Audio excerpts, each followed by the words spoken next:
Board of Supervisors to order. Ms. Steele, you call the roll. Mr. Gibson? Here. Dr. Orth? Mr. Smith? Here. Mr. Hutson? Here. Mr. Chriscoe? Here. Mr. Bazzani? Here. Mr. Nicosia? Here. All present. Would you all join the Reverend Kevin Smith for an invocation and pledge of allegiance? Let us pray. Most wise and eternal God, our Father, it's once again, Lord, that we call upon your most holy and everlasting name, God, just to say thank you. Thank you, dear God, for this day, God, and thank you for allowing us to come tonight, dear God, as we discuss the business of this county. God, we pray, Lord, that you just give us wisdom and knowledge and revelation, dear God, as we go forth and do what it is that you have us to do, God. And God, I pray, dear God, for all our first responders, God. Pray for our schools, that you keep them safe, dear God. Keep them in your love and in your care. God, we pray for this entire county. In Jesus' name we pray. Amen. Amen. I pledge allegiance to the flag of the United States of America and to the republic for which it stands, one nation, under God, indivisible, with liberty and justice for all. Next item is the approval of the minutes from January 2nd, January 16th, and February 6th. So moved. Second. All in favor? Aye. Next item is adoption of the agenda. So moved. Second. All in favor? Aye. Next item is adoption of the consent agenda. So moved. Second. All in favor? Aye. Next item is matters presented by the board. I have a couple. Mr. Chriscoe. Thank you, Mr. Hutson. I'd mentioned this, or we talked about this earlier in the week, or it might have been last week that we mentioned it. As we all know, July the 4th falls on a Thursday this year, and I know that Mr. Hutson told me there have been some conversations, but as the board, I think we should look at giving that Friday, July the 5th off to staff. We did it last year when it fell on a Tuesday, and I just think it's good. It's hard unless it's unless it's actually Wednesday. I think it's best to give our folks that day off. Just a thought to get it out there. The other thing that I have is sent the board an email. I know every year we count on vacancy savings to help us, and I think that it's prudent that with what we are facing in next year's budget already, that we may consider if we have people that leave, if they're not mission critical positions, maybe we leave them vacant for a while and then see what the pressure is, and then probably make sure we don't create any new positions between now and our next budget cycle, just to help try to offset some of these that deficit that we're going to be facing with as we get to budget season next year. Mr. Bazzani. I would like to echo Mr. Chriscoe's email, because I responded back as well. We do have a deficit coming up next year, a $500,000 deficit, and if we have vacancy savings that can make up that would be good. So I would also propose that we have a basic hiring freeze and only replace those that are mission critical, and to help us achieve that hurdle that we need to get to next year. So it's just 2 of us right now. We need the other 5 to agree to do this and at direction to. Yeah, I guess one of the things that we'll have to look to our county administrator, what is mission critical? I know that some of these positions that we've had advertised, we don't fill. We can't fill because people don't apply. So I think it might be really important to better understand when we have positions open, for example, the water treatment plant or utilities, where we really have to respond to situations that require, for example, somebody getting a call on Friday at 3 o'clock in the afternoon and having to respond to an emergency. We need those people, and I know we don't have a fully staffed program for the utilities. So I think it might be really important as we move forward with perhaps this suggestion, and I don't think we need a motion, to look at positions as they come open and rely on our county administrator to help us understand what's needed to keep the county operating effectively and doesn't hurt the way we operate with our citizens. We don't want citizens to start complaining to us because they don't have access to certain people. So let's walk with this a little bit of caution. I understand where you guys are coming from. And I would like to think that we have no idea where the economy is going. We might have a good economy that might make up that gap. We never know. But I'd like to perhaps have a word of caution regarding how we approach that particular request. Mr. Gibson. Yeah, I certainly appreciate any proposal that will help us to be more efficient and save the county money. However, I would join with Dr. Orth that we need to be very cautious about considering a hiring freeze for three reasons. One, we have a pretty lean county staff, and you could argue that just about every position is mission critical when you look at public safety, when you look at public utilities, the Commissioner of Revenue, the Treasurer's Office that collects the revenue that we use to serve the residents. And so with our lean, currently lean county employee situation, I am concerned that any type of hiring freeze would jeopardize the service that we could offer to our residents. That's items 1 and 2 that I think we need to consider, both mission critical positions as well as service to the residents. And the third, what I have observed in various capacities is that when there's a hiring freeze, it often is a morale killer because people see that if someone leaves, there's not going to be anybody to replace them. They're going to have to do extra duties. And often people in frustration will end up leaving. And then we're going to end up with a situation where we are depleting the number of county employees. And I don't think we need to do anything right now that's going to hurt the morale of our county workforce. So for those reasons, I would urge caution in adopting a hiring freeze. Mr. Chair, Mr. Smith. I don't urge caution.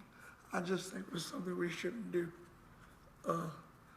We don't even know what our third quarter is going to be looking like yet. We don't know. You're the county administrator. You know what jobs are critical, what jobs are not. I don't think that you would be advertising for jobs that we didn't really need. And I think if we did something like this, we would have a mass exodus. I mean, employees would be leaving this county like crazy, and I wouldn't blame them. So I'm not cautioning. I wouldn't do it.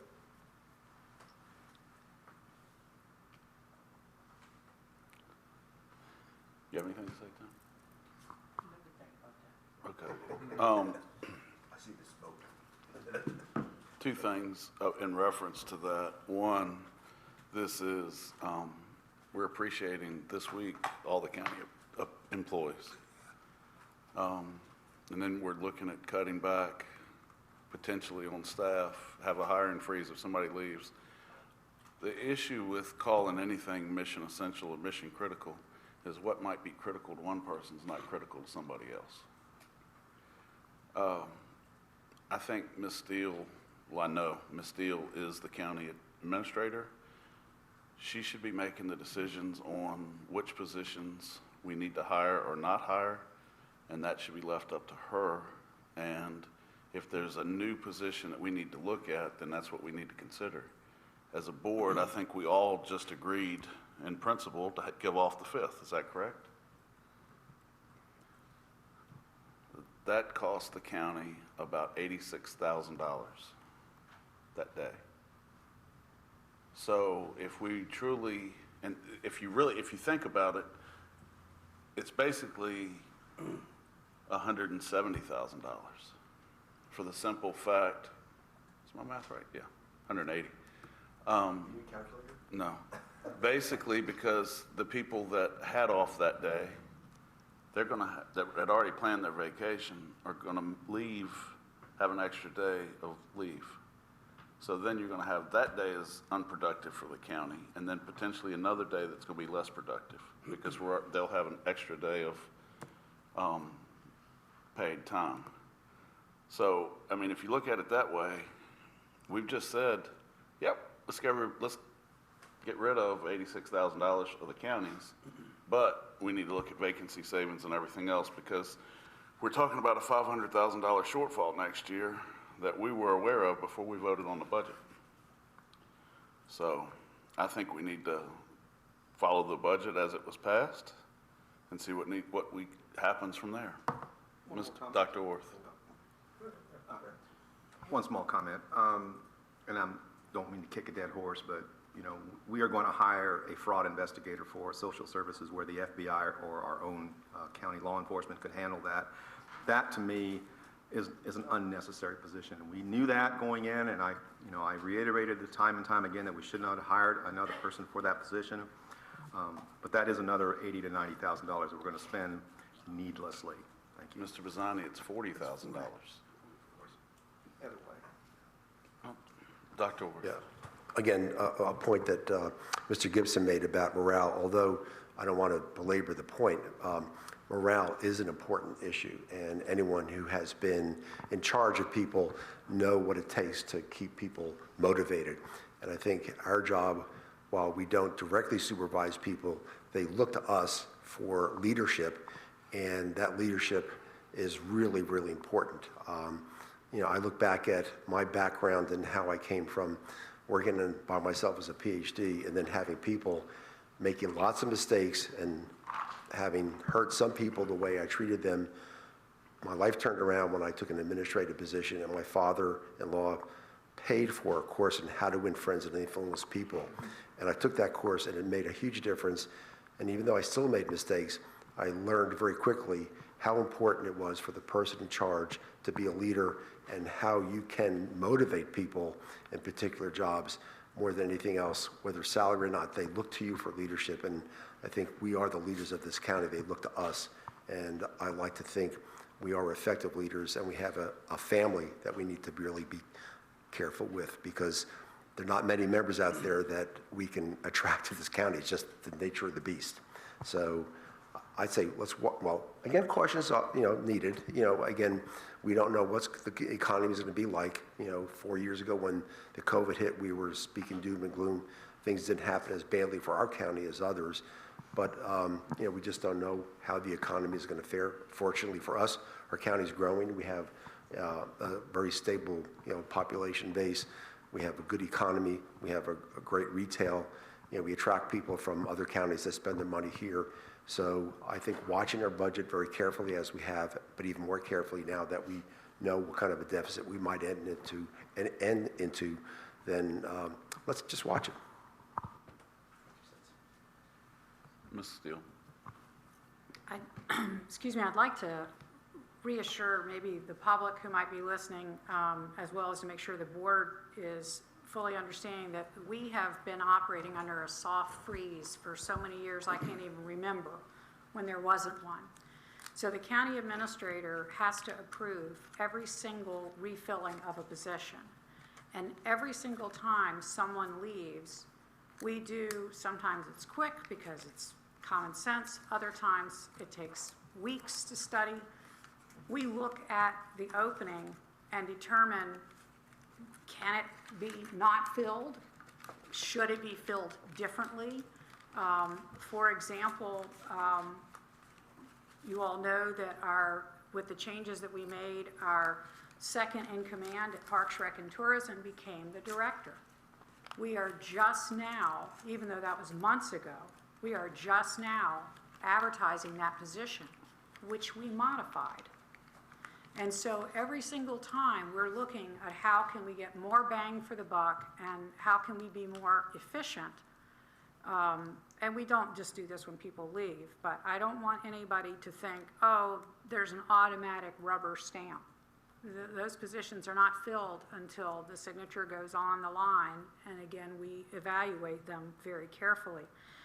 From a monitoring, it is my obligation to bring to you concerns as well as recommendations that you all would consider and how to handle.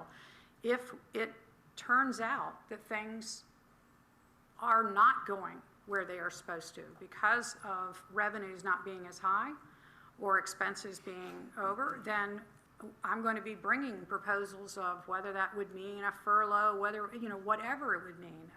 So I think in the role capacities of the day-to-day operations, I'm not doing my job if I'm not making you all aware that, this is not looking good. So it's not going to be an overnight thing. It's going to take time. And as Mr. Smith said, as far as we don't have the third quarter, you've been contacted about where we are on sales tax and things, and more information is going to be coming, and you're going to get that presentation with Ms. Calloway in June. But I think that's going to maybe help a little bit with it's again, one-time money that we carry forward, but I think as far as a safety net. And it's just as one more thing, and stop, another example of how we manage the budget, not just in personnel. The FY25 budget's been approved. We're giving people their code numbers, making sure they have the correct amounts. The FMRR amounts went out. I saw that they went out, turned right around and did an email to every one of those people and said, remember, this year no one spends any money without the approval. We don't think it's in your budget. They have to still ask to spend it because we may not be able to, and that's the cut money. That's at the reduced amount. So we're holding tight where we need to. Thank you. Mr. Chriscoe. And just to come back to your point, Mr. Hutson, about the $86,000 for the day, hopefully the governor makes that decision too. I just want our board to consider it earlier, just so that our folks would have more time to plan. I think last year we were 2 weeks later even thinking about, hey, we should do this. I think it was a conversation you and I had. But I just looking ahead and I was like, ooh, yeah, that's what we should be doing. And I'm all in favor of it. I am too, and hopefully the governor will make the right decision for us as well. I know he didn't last year for some reason, probably because we didn't have a budget. Any more on this topic? Something I want to bring up. I've had Ms. Nunn, because I think the appraisals for the county attorney and the county administrator were antiquated. I don't think that the information was very good for the appraisals. So I asked her to do just a survey of the areas to see if anybody did a annual appraisal that was better than what we have or worse. And basically the consensus is the board meets in closed session and then talks with each one of them individually to go over their appraisals. And it's not a written appraisal as much as it's just going over it with them, doing an appraisal, what they've done for the year, what they're feeling. What is y'all's thought on that versus doing an appraisal? Because having looked at it as many times as I've had, does the job as needed or worse? Or even if we get it back from some of them? I would prefer that, because then we can get it done in one night as opposed to handing them out one night, and then maybe the next month we get to it, or the following month, and then. Or October? Or October, yeah, I'm all for it.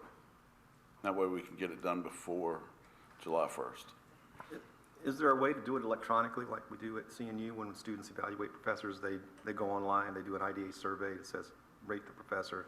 Is there something like that we can do here? We've had that to do here. Well, we fill out a PDF and send it back to you, and you got to manually look at the scores. I'm talking about something that will automatically sum up everything for you, make your life easier. Well, it's only 7 of us with what, 8 or 9 different items. I mean, I can do that. I think the roundtable conversation, we get to have our sit down in closed session and then bring our 2 employees back in and go over it with them. I think it's quicker and cleaner, and we can keep them, or we can get their evaluations done in a more timely manner and get them on the same plan as everybody else in July, as opposed to sometime before the end of the year.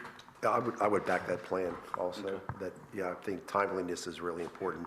And having done this for 13 years and seeing how long it takes, I'd say speed is good. I like it. All right. So that's done. That's done. County Administrator items.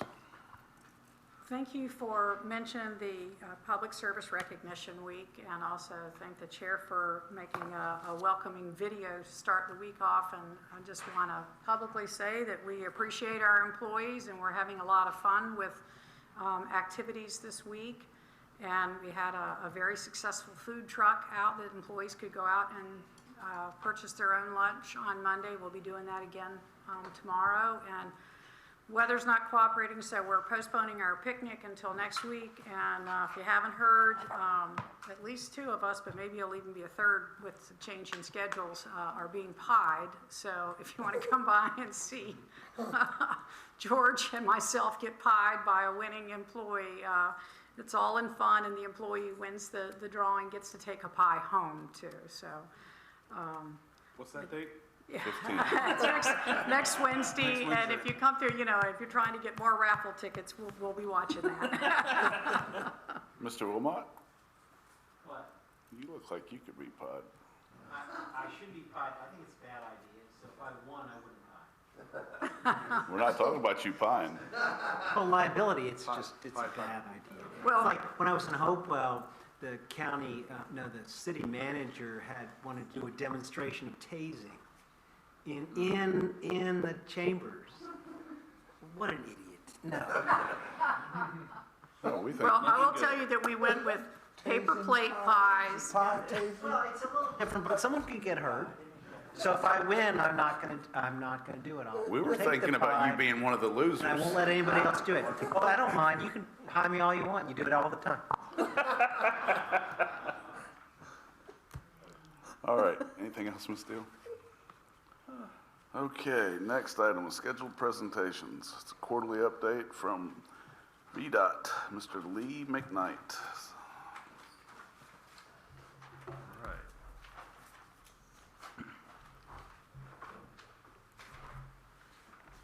All right, good evening, members of the board.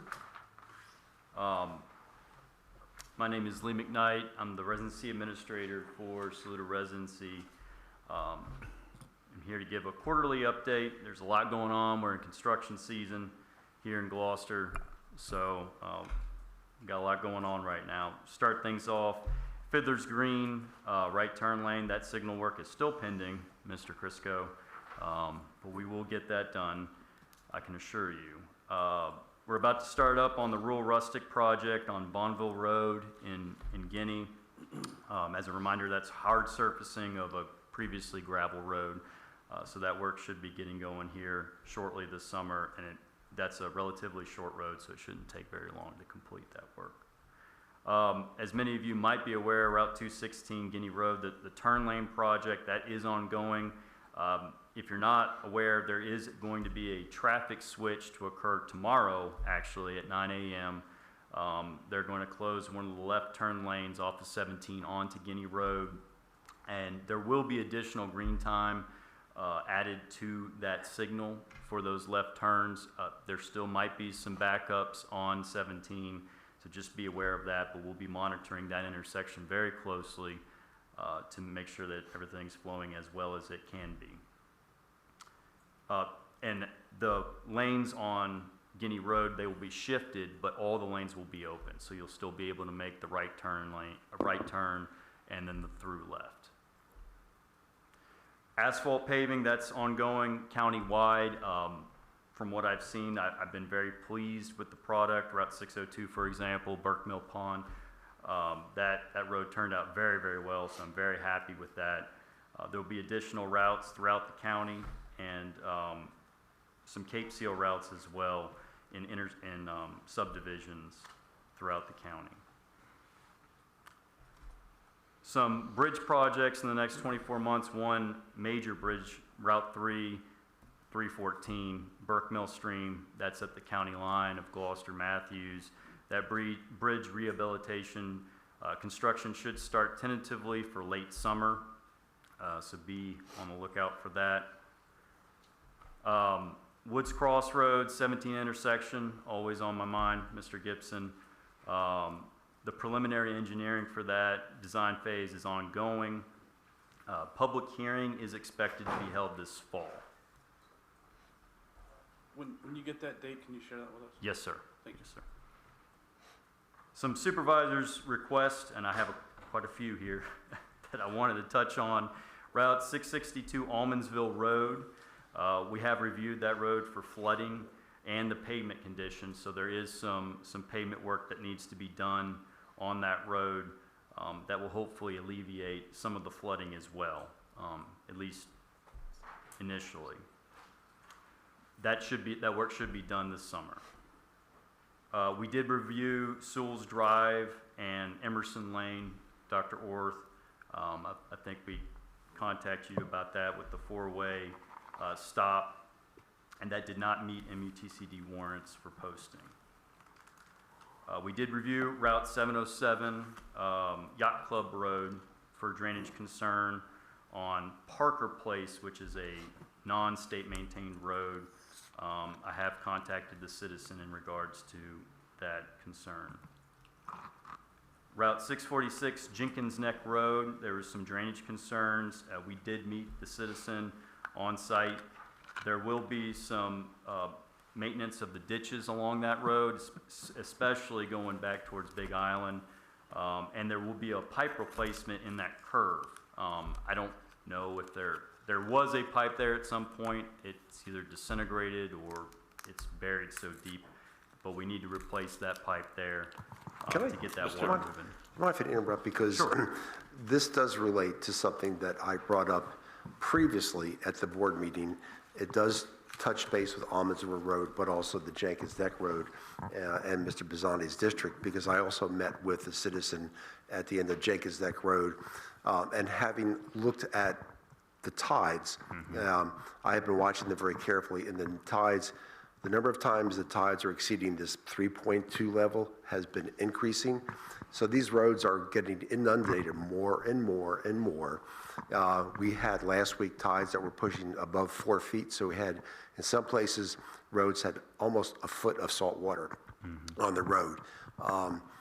The Almondsville Road is tough because, as you know, that goes to Moton Center. If your Waze takes you, or your Google Map takes you, you know, people aren't going to understand that they can turn around and go another route. I personally would like to maybe meet with you and Mr. Peaks with that citizen, because I went there and I think there's nothing that's going to stop the water coming in. The problem is going to be the water getting out. And he had some good recommendations. There were a couple, one place in particular that was a place that was, I guess, an area to the York River.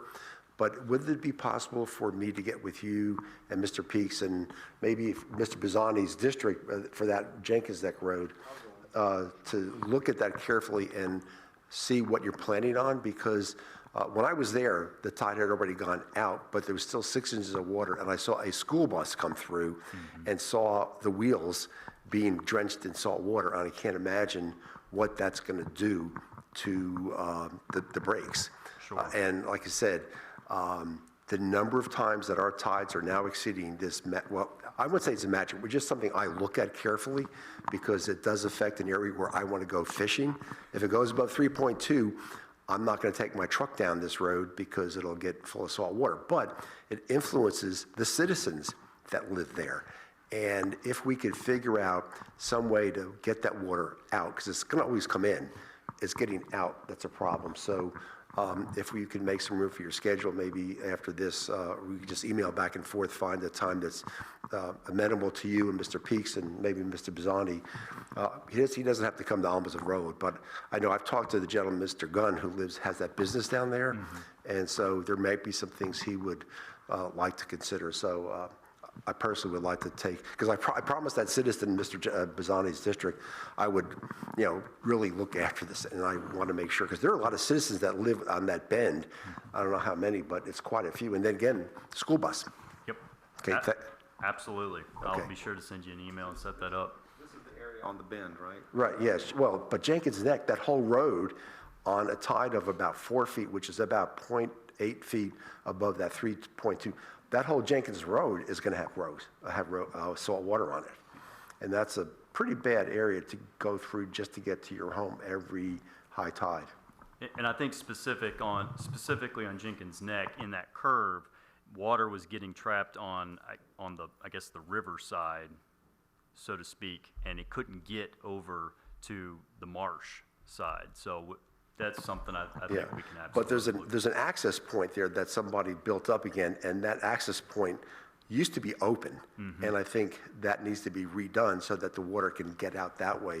Now, on the riverside? on the riverside, Yes, yeah, sir. yeah. Yep. So I think that's one of those places that, again, if we could just meet and talk about it, we might be able to have a solution that at least would help the water getting out of those places. The issue is that you've got to go to private property and you've got to get permissions for outfall. That's not private property. That's an open area that I think is... Graveyard. What? No, it's not, because when I first came to this area in 1969, I used to drive my truck to go out in the water and walk out there. And that was an access point that people could take, canoes or whatever. You talking about the field that's at? No. When you make that bend from Jenkins Deck on around, when you look to the right, you have the York River to your right. There's an open field. No, it's not an open field. There are two houses, and in between the houses is a right-of-way. Oh, I see which one you're talking And I about. think, It used to be a state maintained road. Right, and yeah. It was abandoned in 1986, I think it was. Yeah. I did And research that. yeah. Anyway, not to belabor the point, Absolutely. let's try to deal with it. Thank you. Yes, sir. And as part of that, we'll meet out there, but we were looking at doing some extensive patching as well on that road because it does need it. We did review 678, 606 Harcum Road, Mr. Gibson, and conducted a speed study. The speed study did recommend the reduction. There's a statutory 55 mile per hour speed limit on the first part, believe it or not. It recommended reducing that to 35 and then to retain the current 35 mile per hour speed of the rest of the road. We did receive concurrence from the state police.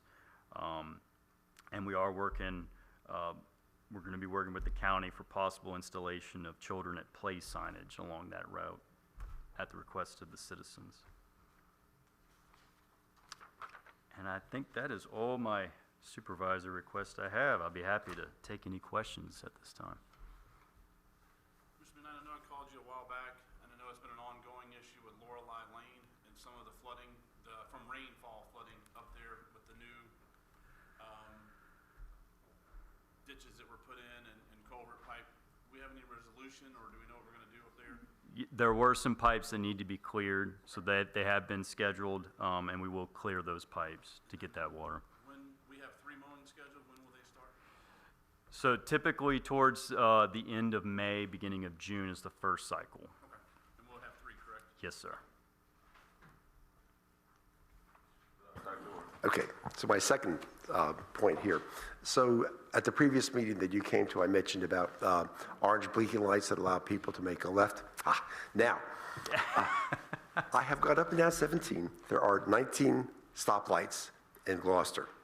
And when you start from the bridge, starting with Lafayette Heights, you've got 6 lights that have blinking yellows. But once you get past T.C. Walker, there are no more blinking lights.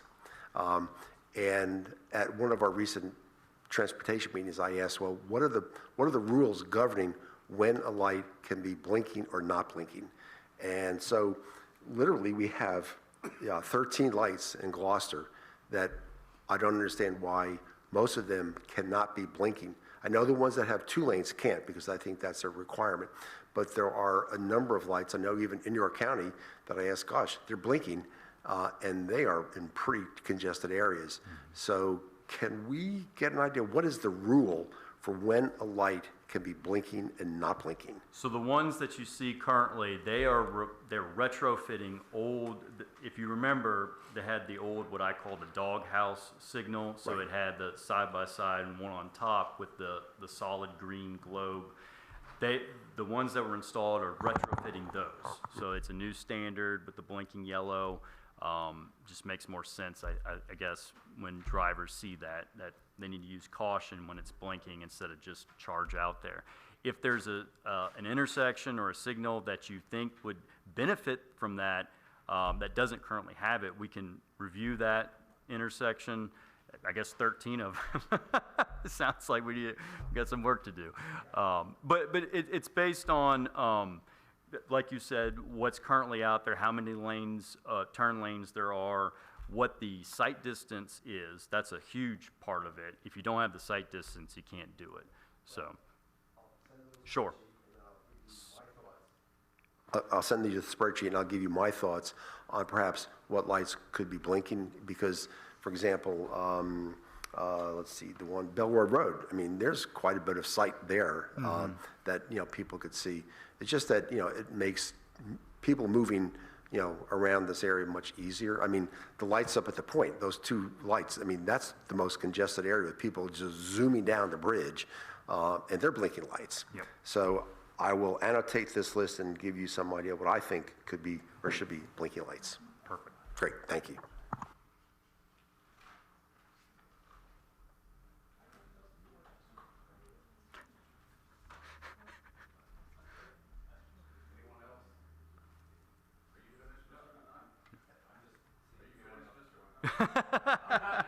I'm sticking around. Yes, sir.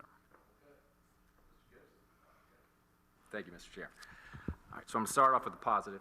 I had a constituent in Petsworth contact me about some signage on Dogwood Trail that you addressed very quickly, and I appreciate that. I think there was a sign that was obscured, and there was a request for some additional signing because speeding had been a problem in that neighborhood. So I want to thank you for that and your quick response. Hadn't expected to address the blinking yellow lights, but I will. In my line of work, we see what works in traffic and what doesn't work, and when the blinking left turn lights have been introduced, we have seen a dramatic increase in crashes because of the impatience of drivers who want to dart in front of traffic. And actually at Brays Point Road near my office, there have been some horrific crashes because everybody's in a hurry and nobody wants to wait and everybody thinks they can make it. So personally, I don't think they're a good feature, and I would not want to see any more of them in Gloucester County, but that's not my decision. But I would just offer my personal experience on that issue. Third, Woods Crossroad. So in looking at the packet tonight, I noticed that the construction timeline for the R-Cut has been delayed to fiscal year 2029. Is that correct? Because that's what's in the packet. That was in Ms. Rizzio's packet. That was if I'm not mistaken, that was the original Smart Scale application. The timeline through HSIP is much quicker than that. Okay. Well, we've been trying to address this for years through packing this building, through 600 people signing petitions, through letters to the editor. And unfortunately, my conclusion is no matter what the citizens of Gloucester County say, VDOT is not going to change its position on Woods Crossroads. So I've been working on this for years. The public, in my opinion, the vast majority of the public wants a traffic light there. I know VDOT strongly opposes that, but in an effort to exhaust every possible avenue of decision-making, the only other thing I could think to do to try to get a different set of eyes on this issue was to write a letter to Governor Glenn Youngkin. And I've done that, and the letters went out yesterday, and I've shared it with the media. And I want to just read my letter to Governor Youngkin for the benefit of those who are watching and for those who may not see this letter. So this is to Governor Glenn Youngkin, Office of the Governor, May 6, 2024. Regarding urgent public safety need, Route 17, Woods Crossroad intersection in Gloucester County. Dear Governor Youngkin, as a member of Gloucester County's Board of Supervisors, I'm writing to request that you take executive action in coordination with the General Assembly, the Commonwealth Transportation Board, and the Virginia Department of Transportation to address an urgent public safety need in Gloucester County. I'm respectfully requesting that all necessary action be taken and that an appropriation of funds be made to install a traffic light at the intersection of Route 17 and Woods Crossroads. Fatalities, catastrophic injuries, and shattered lives continue to take their toll at this intersection, which is statistically one of the most dangerous intersections in Virginia. Citizens have pleaded with the Virginia Department of Transportation for several years to install a traffic light to prevent the further loss of life and the horrific injuries that continue to happen during crashes at this uncontrolled intersection.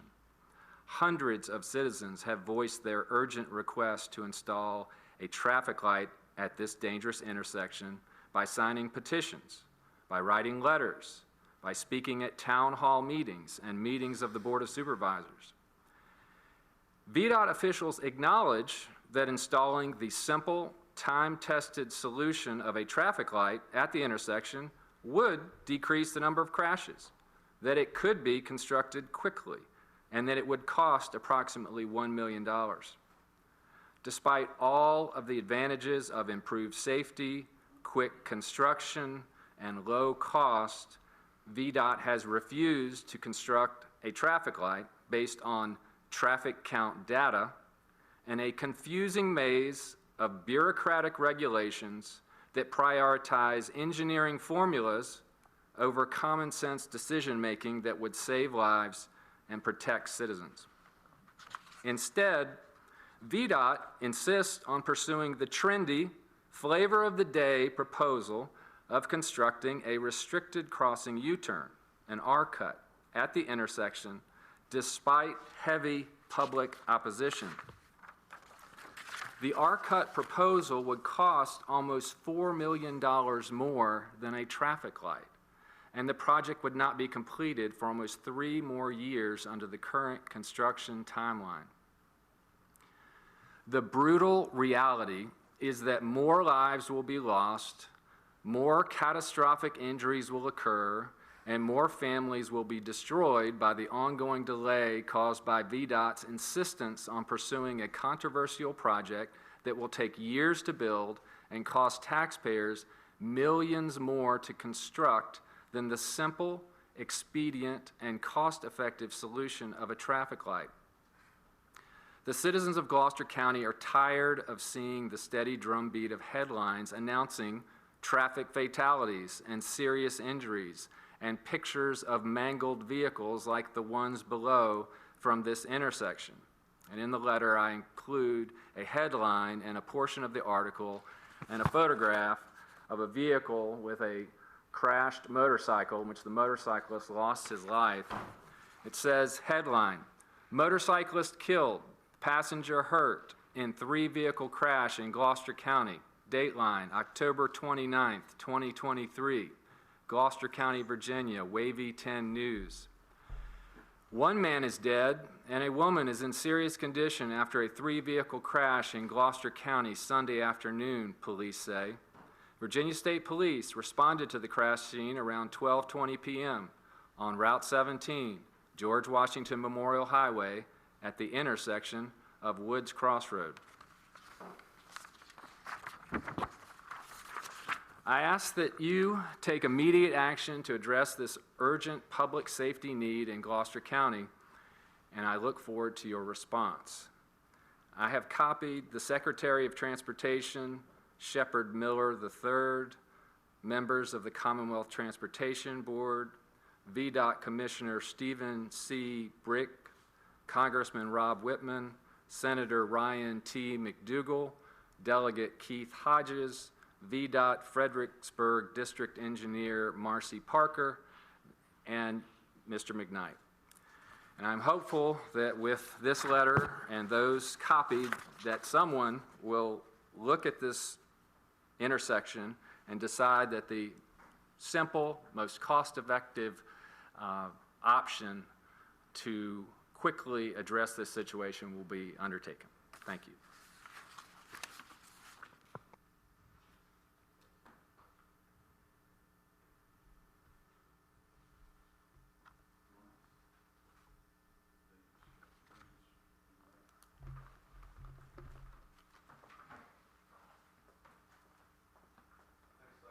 The citizen comment period. If anyone would like to speak, come to the podium, state your name and magisterial district, and you have 3 minutes.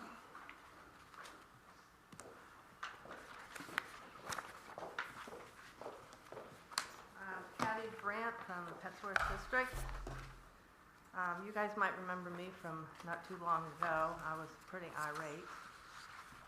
Today I'm a little bit calmer, but I'm still as much irate. Mr. Gibson, thank you. If everybody was here, you'd have a clapping crowd in the background over that letter. Mr. McKnight, I'm sure, remembers me from last time. The only thing I have to add to this today is I have made it a personal project to follow how many crashes we have at that intersection. Getting the info was like pulling my own teeth, but I found somebody within the state that was willing to help me with this information. So what I have for you today, and I didn't think to make copies. And I requested information starting with after October 29th, when that fellow was killed on the motorcycle. I don't know if his wife has gotten home yet. She was extensive physical therapy and bone grafting surgery to fix her injuries. So what I was sent was on March 24th, we had a property damage accident at that intersection. No fatalities, no injuries. On April 8th, we had, and they listed it backwards, I just noticed that. On April 8th, at that intersection, there was an accident, 2 people injured. And what I was told in an email is the injured were the innocent party in this accident. And this one I remember fairly well because we were headed to dinner in town here at Olivia's, and we come up to the intersection and there are car parts all over the median. They're still there. And I'm like, there was an accident and I don't know anything about it yet. I saw it on the 7th. There were no injuries, but there was property damage. What are we waiting for? We're waiting on this. We're waiting on this. I'm sincerely hoping that Mr. Gibson's letter is going to make a difference to someone, because this is just since October. I would say the one with the injuries, how close were they to there being a death? How many deaths does it take? I am so for a light because it be done quickly and it could be done with less money. And I do remember, Mr. McKnight, you mentioned that this R thing worked well in Saluda. The intersection that he mentioned in Saluda is not like the intersection of Woods Cross Road and 17. And what everybody seems to be kind of blowing by is that there are 3 businesses at that intersection. 3. Could easily be 4 one day. What are we waiting for? We kind of knew the people who live out there. We knew when the Dollar General went in, this was going to create a problem. And I have no issue with Dollar General, but it was going to create more traffic. So here you go. An intersection with 3 businesses, and we're sitting around waiting for an R cut, which in my mind, when I go to that intersection, I'm looking out left-hand window to see if anything's coming. An R cut is going to be putting me out on 17 going the opposite direction, basically using my rear view mirror to tell me when I can move over to this brand new left lane that's going to be installed so I can make a U-turn. Ma'am, I'm sorry to interrupt, but your 3 minutes is up by a minute, but if you could sum up, that would be great. No, that's pretty much it. The Saluda intersection that this is being compared to, there's no comparison. You have a straight 4-way intersection and it's got 3 businesses. We need a light, and everybody out there knows it. So, thank you. Thank you. Anyone else like to speak? Ms. Cronin.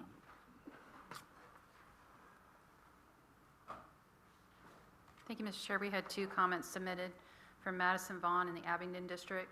I'm reaching out regarding the new proposed townhomes between Clements Avenue and Botetourt Avenue in the courthouse area, as well as with approved neighborhood going in across from Lowe's and the one across from Walmart. Our concerns are simple. Where will the children in these homes go to school? The Gloucester County Public School System cannot possibly support all those students. The system is already overcrowded and subpar as is. Secondly, what about traffic? There seems to be no plan to widen major roads such as 17, yet we keep building new homes allowing for more traffic. What about fire stations?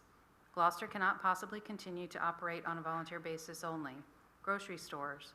Walmart and Kroger are continually out of basic items due to the number of people already shopping there, not to mention the neighboring county's residents that drive in just to utilize those services. As citizens, we would appreciate seeing our tax dollars sent to public safety initiatives, overhauling the school system, and increasing parks and recreation activities for kids. for kids. I ask that you hear our concerns and please stop approving new land for development until there is a plan to rectify the current issues within the county. Then we received a voicemail, which I transcribed because the sound quality when we play it is not great. This was received last Wednesday. Hi, my name is Lindsay Stone and I live in the Ware district. I have concerns with why we would want to further develop townhomes and apartments in this county that has struggling infrastructure to support the students and families that exist in the county now. Where would those families be sending their children? To Botetourt, which is already overcrowded. And that we just added new condos to go to that school seems to be negligent and not in the best interests of the county and county's education and for the citizens who live here currently. Adding any more apartments or townhomes into this area seems to be strictly a money grab and not concerned with us, including to go forward with how we want this county to be. We can't add more homes when we can't support the citizens we have now in a great way. And we can't educate them, we can't provide for them in that way by creating more homes and not enough opportunities and infrastructure. I think it's a money grab to continue to do so. Just my opinion, and I'll continue to raise concerns about this issue. Those were the only 2 comments submitted. Thank you, Ms. Crown. Would anyone else like to speak? All right. As there's no public hearings, we'll move to the regular agenda. Transportation overview and state, federal HRTPO funded projects. Ms. Riccio. Good evening, Mr. Chair, members of the board. So this is our annual transportation update. Wait for Trish to pull up. The first presentations, I have the next 3 agenda items. The first one is just for your information, and when I go over all the projects, I'm going to kind of blow through it. If anybody wants me to ask a question about one of them, just let me know. And if anybody watching or would like more information, I'm open to meet with anybody and talk more about them. So general funding overview, transportation is funded kind of in 3 different pots of money. I'm going to talk about, we have a Transportation Planning Advisory Committee that was started about 3 or 4 years ago that currently 2 members of the board sit on, and then general project updates. So the majority of transportation projects in the county are funded competitively. We compete with either Fredericksburg or the Hampton Roads District and get state or federal programs. Smart Scale is the big one. Then there's federal funds available through the HRTPO because we are a member of that. And then locally requested, locally supported, those require a match. So we have about 12 projects that come under these programs, funding about $76 million over the next 6 years. The next funding pot is a lot smaller. The county gets about $100,000 a year, but there's no competition. The board gets to decide what projects are funded. And the last one being maintenance, which is what was pretty much discussed with Mr. McKnight in the previous agenda topic. As I said, about 4 years ago, we started a Transportation Planning Advisory Committee so that it wasn't just staff working with admin to identify projects. It was more engaging, a technical advisory committee. We have somebody from the school, from sheriff, from the EDA, from Bay Transit, and 5 citizens that sit on that committee. We meet generally monthly, but we have to meet quarterly. It's been more quarterly lately.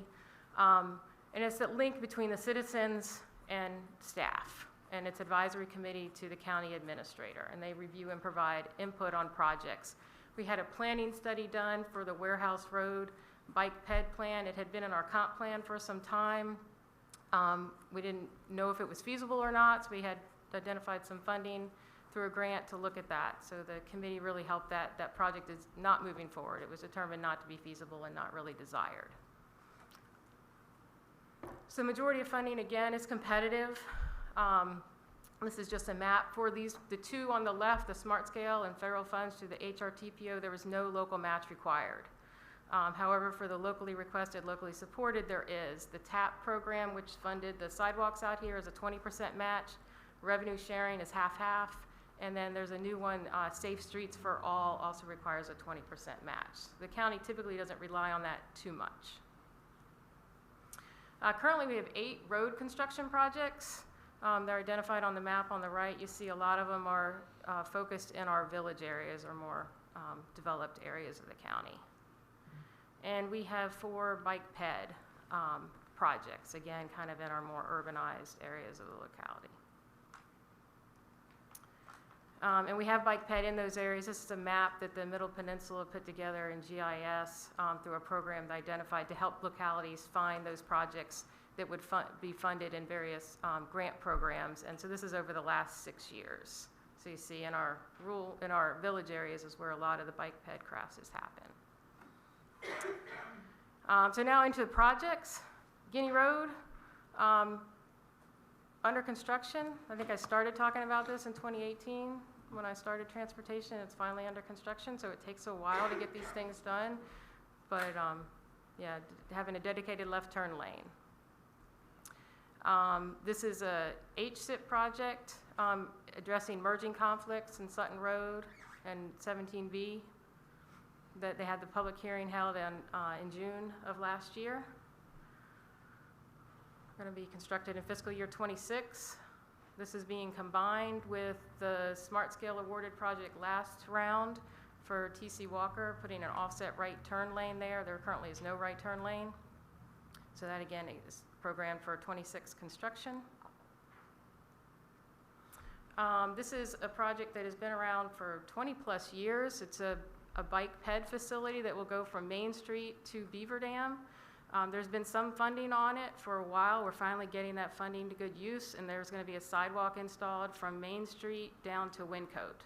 So about a half-mile sidewalk. VDOT is, we were going to consider Smart Scale to take it from Wyncote to the Holly Springs neighborhood. However, we couldn't figure out the funding as far as we wanted to make sure our estimate was right, because in Smart Scale you have to get your estimate right. If it's more, then they don't give you more money. So VDOT is currently doing a study for that phase of it to see how much it will cost and if it is feasible, and maybe that'll be a future round of Smart Scale. Great Road Sidewalks, again, been around for a while, but had some funding issues, which I believe should be addressed at the HRTPO board. They're going to vote to add some additional money to that project to meet a funding shortfall. So that's programmed for 27 construction. And that'll go from Lafayette Heights and basically have a continuous sidewalk from Lafayette Heights down to the Point Beach. And the last one, this was funded in the 2018 round of Smart Scale. I think it was round 3, which is a shared use path along Main Street from basically 314 intersection all the way down to Fox Mill, crossing 17. Currently in design. And that's going to be combined with this project that was funded last round, Smart Scale, which is just making improvements to the intersection of 17 and 17B, reducing the median noses so that you can have dual left turning movements and improve the efficiency of that signal. 28 construction. And another one that was last round of Smart Scale, improving the R-cuts that are currently on Route 17 in the courthouse area, and making it to where when you're in the R-cut, you're not having to look beyond somebody to see if you can make a turn. It's kind of offsetting those, making them safer. And then a big one, I noticed the public comment about widening 17. So 17 from Farmwood Road, which is where the old Pizza Hut used to be, up to Tide Mill is funded for construction for widening from 4 lanes to 6 lanes with a shared use path on the east side. They are using the median to reduce cost and not purchase a lot of right-of-way. They are using the median to take up that middle lane, that 3rd lane. And some right-of-way is needed on the edges for utility easements and BMPs, and that's projected for 28-year construction. This one, last round of Smart Scale as well, in the Glens Road area. If you're coming on 33 and going south on Route 17, there is no turn lane, no merge lane. You're just kind of shoved into the lane on Route 17, that right-hand southbound lane. So this is adding a merge lane. It also is making some improvements to the intersection alignment, adding lighting at the intersection, and planned for 29 construction. And this is a Woods Crossroad, which has been talked about. I apologize for the date. That was from the Smart Scale date, but I do know VDOT is trying to move that forward as quickly as they can. So the money that we get will be in the last presentation I have. We'll go over the projects, and then maintenance funds managed by VDOT. And again, for citizens, call 1-800-4-ROAD to make any request for maintenance. Anybody questions or comments?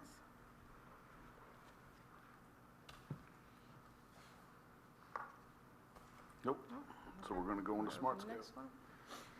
So every 2 years, the state accepts smart scale projects. We submitted some preliminary applications, and we're looking for your concurrence for us to move those applications to final.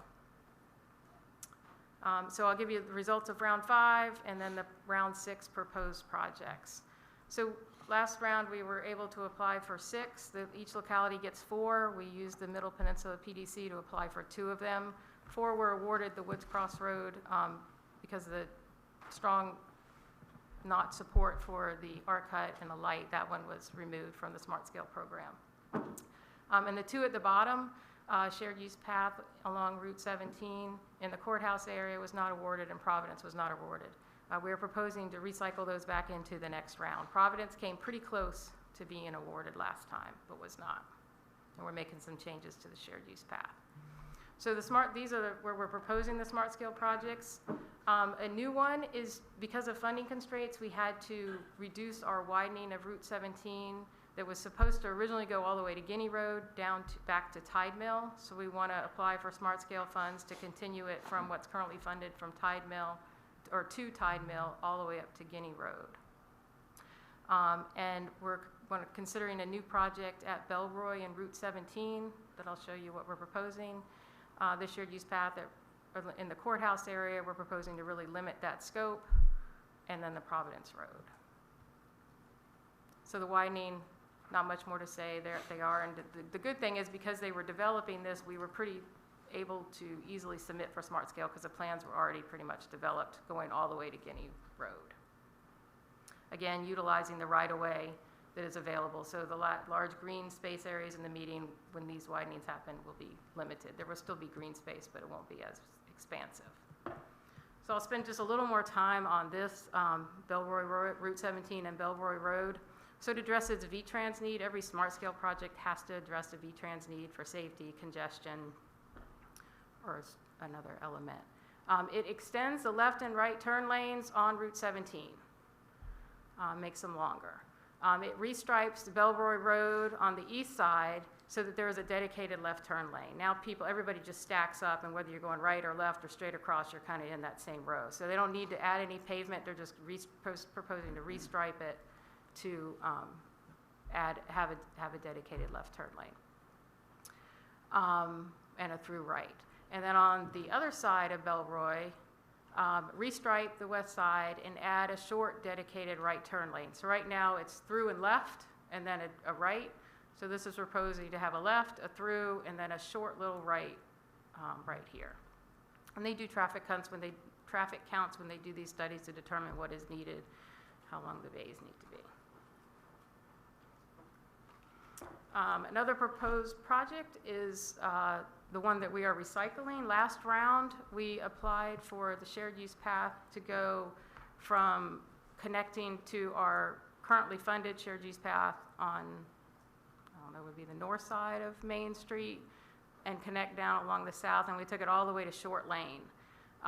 Currently, we just are thinking that's way too long just to take it to where the Chipotle built their sidewalk along Route 17. We want to connect right there. So basically, the yellow lines are all the existing sidewalks in the area from the developer. This is our shared use path, and these are the sidewalks that are back in here along 17 where Chipotle is.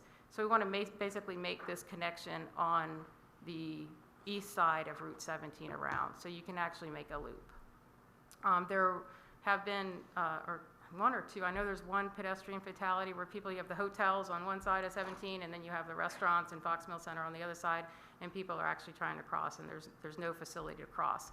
So this light in the middle is just a pedestrian signal. It would be tied with the other signals so that it wouldn't block up traffic. It would loop you into when traffic is coming and not.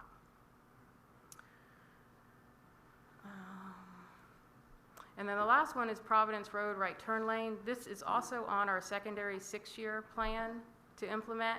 We have postponed it due to funding and also due to trying to get smart scale, because with smart scale we can purchase right away and make it a better project. With our secondary, we're really limited in what we can do. So we're kind of playing both.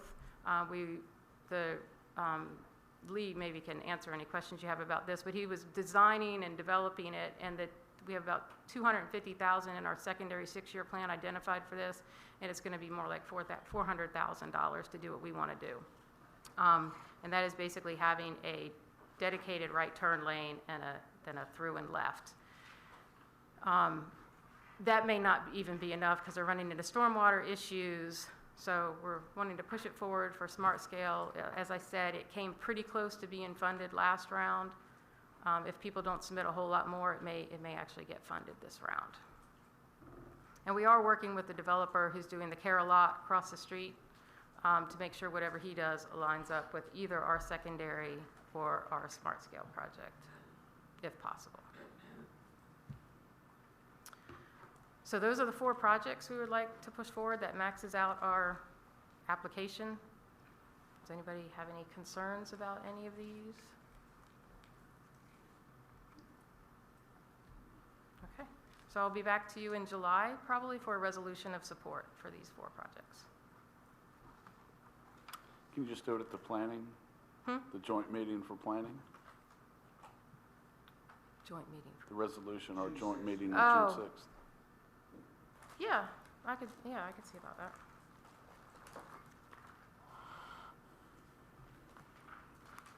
All right, secondary 6-year plan. Okay, so this is basically $100,000 that the county gets a year to designate toward projects. So just a funding overview, and then project updates. There are 2 pots of money. One, the $100,000 a year goes to paved roads, so it has to be a state-maintained paved road, and the other one is to unpaved roads, but they still have to be public, being state-maintained. And the unpaved roads, currently we get around $40,000 a year. It's going to go down to $5,000. The less roads you have that qualify, they start to limit the money. So most of you know this. It's for improvements to roads. These are some examples. We've done some sidewalk infills, and right turn lanes have been kind of our staple for what we do in the paved road project. And then the unpaved road project is just one thing. You just surface treat a road to go from gravel to a more hardened surface. Not to be confused with maintenance that VDOT handles. So about $96,000 a year, 5% of that can be given toward rural additions. A year or so ago, you adopted a policy to spend the rural additions program because 5% of about $100,000 is $5,000 or $6,000 a year. It's not enough to do anything. And rural additions is bringing a private road into the state system, which we don't have funding to do. So typical projects, turn lanes and sidewalk infills. These are the current projects on our secondary 6-year plan. The Fiddler's green stuff that is just about done, the sidewalks are done, and that right turn lane that they're just waiting on improving the signal. The Providence Road project is on there, and then Little England Road paving. But as you can see, Little England's not funded till fiscal year 26, and there's not a lot of money left in to add another project, which is why we're not coming to you with a public hearing tonight. Next year, we'll do a public hearing. I'm just going to add any remaining funds to the countywide engineering fund. So those are just the locations of the projects. I'm not going to go over any of them except Providence Road again. I won't really go over it. I don't need to, but this is the one. Our secondary 6-year again is just using what we can in the right-of-way, doing what we can in the right-of-way. So in addition to the 100-year for the paved roads, there's the unpaved roads, currently $40,000. The road has to be public, and it has to have an annual daily traffic of 50 or greater vehicles. And VDOT does the counts every year, a couple years on these roads. Is it every year? Thereabout. When they think something's getting close, they'll do counts and make sure. Nothing qualified this year. The one that was added to the plan last year was Bonneville Road. That is under construction soon? Spring. Oh. So it's off Jenkins Neck. County Line Road up in the northern part of the county was close, but didn't meet it yet. They'll continue to monitor that one. So paved roads, just maintain existing projects. Unpaved, maintain existing. There's a resolution in your packet that says, we're not having a public hearing. We just want to maintain the existing roads that are on there. And then I'll take, if you have any other projects you would like considered for next year's secondary 6-year plan, be happy to hear about them. Motion to approve. Resolution on page 124. Absolutely. Second. Ms. Steele? Dr. Orth? Yes. Mr. Smith? Yes. Mr. Hutson? Yes. Mr. Chriscoe? Yes. Mr. Bazzani? Yes. Mr. Nicosia? Yes. And Mr. Gibson? Yes. Motion carries. Thank you. Thank you, Ms. Rizio. Okay, next item on the agenda are board appointments.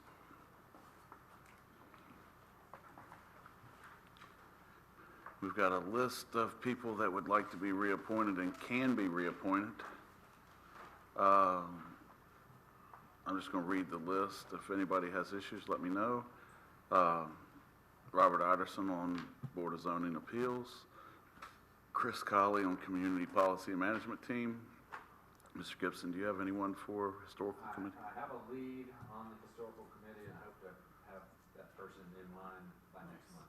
Very good. Middle Peninsula Regional Airport Authority.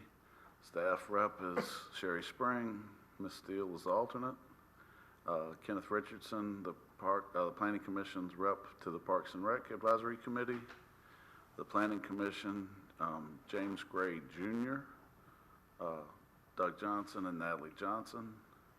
And for Rappahannock Community College Board, Donald Sandridge. Mr. Chair. Yes. For all that are to be made by any board member, I will nominate that we reappoint Mr. Otterson, Ms. Kiley, Ms. Spring, Ms. Steele, Mr. Richardson, and Mr. Sandridge to their respective appointments. Okay. Not a voice vote.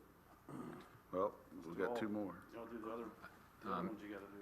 Mr. Chair, I would nominate Mr. Gray for the Planning Commission, and I believe that is all I have at this time.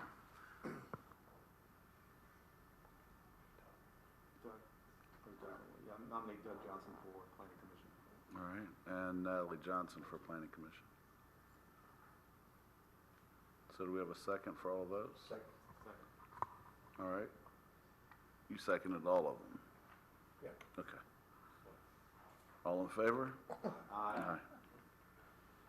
Okay, next item, County Attorney. Just glad to be here, Mr. Chair. As always. We're glad you're here. Board and commission reports. Don't everybody speak at once. Supervisor discussion.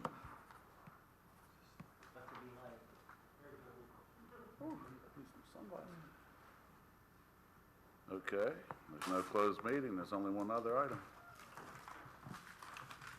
So moved. Second. All in favor? Aye. Meeting adjourned.